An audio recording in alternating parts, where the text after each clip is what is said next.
सनातन ग्रंथों के अनुसार गरुड़ पक्षी को पक्षियों का राजा माना जाता है। पक्षी नरेश गुरुड़, इस शब्द के माध्यम से गुरुड़ पक्षी को संबोधित किया जाता है। पक्षी नरेश। इसके अभ्यास के लिए अपने स्थान पर खड़े हो जाएंगे। दोनों पैर मिले हुए या 2 से 4 उंगलियों को पैरों में फासला भी दिया जा सकता है। अपने दोनों हाथों को पहले कमर के ऊपर रख देंगे इस प्रकार। दाएं पैर को ज़मीन पे ही रखेंगे, बाएं पैर को ज़मीन से ऊपर उठाएंगे और घुटने को इस प्रकार से घुमाएंगे, आगे से लेकर जाएंगे बाएं पैर को दाएं पैर के आगे से और दाईं ओर घुमाते हुए इस प्रकार से इसको पूरा दाएं पैर पे एक प्रकार से लपेट देंगे। इस प्रकार पूरा शरीर जिससे दाएं पैर के ऊपर आ जाए। अब अपने दाएं हाथ को दाएं कोनी को मोड़ेंगे और चेहरे के बाईं ओर इस प्रकार से रख देंगे। बाएं हाथ को अब मोड़ते हुए दाएं हाथ के दाईं ओर से लेकर जाएंगे और इस हथेली को दाएं हाथ के कोहनी और कंधे के बीच में से लेकर जाते हुए इस प्रकार से रख देंगे। इस प्रकार से इस हथेली को दूसरी हथेली के ऊपर स्पर्श करेंगे और हाथ चेहरे के बाईं ओर इस प्रकार से रहे। कोहनियां सीधी,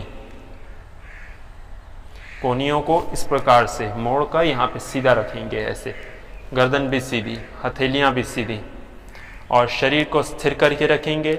सामने दीवार पर किसी एक बिंदु पे निगाहों को केंद्रित करके रखेंगे।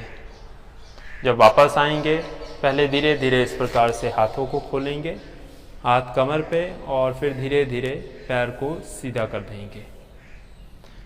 अब इसी अभ्यास को दूसरी तरफ से भी करेंगे। हाथ कमर पे ही रहेंगे। अब अपने दाएं पैर को ऊपर उठाते हुए बाएं पैर के पूरा आगे से लेकर जाएंगे और पीछे से लेकर जाके इस प्रकार से पूरा घुमा देंगे या लपेट देंगे। अब बाईं कोहनी को मोड़ेंगे, बाएं हाथ को चेहरे के दाईं ओर रखेंगे, दाएं हाथ को इस प्रकार से घुमाते हुए लेकर जाएंगे और शरीर को इसी प्रकार से स्थिर करके रखेंगे। गरुड़ आसन के अभ्यास में सांसों की गति सामान्य रूप से चलती रहेगी। इसके अभ्यास में सामने दीवार पर किसी एक बिंदु पे निगाहों को केंद्रित करेंगे।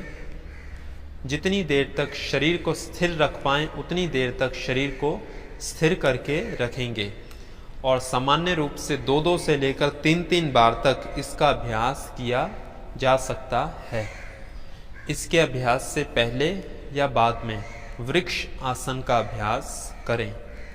अब यदि लाभ की चर्चा करें तो इसके अभ्यास से मानसिक और शारीरिक स्थिरता प्राप्त होती है, ध्यान को एकाग्र करने में और मन को केंद्रित करने में इसके अभ्यास से विशेष लाभ मिलता है।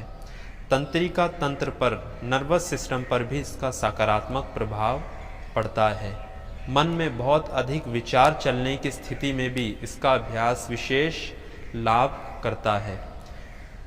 हाथों पैरों में दर्द, घुटनों में दर्द, जंघाओं का कमज़ोर होना, पिंडलियों का कमज़ोर होना, बहुत थोड़ा भी चलने पर पैरों में दर्द होना, शाइटिका की समस्या, गर्दन दर्द, कंधों में दर्द, इन समस्याओं में इसके अभ्यास से लाभ मिलता है और रीढ़ की हड्डी पर भी इसका सकारात्मक प्रभाव पड़ता है। सावधानियों के रूप में लगभग हर व्यक्ति ही इसका अभ्यास कर सकता है, जो भी व्यक्ति इस अभ्यास को करने में समर्थ हो।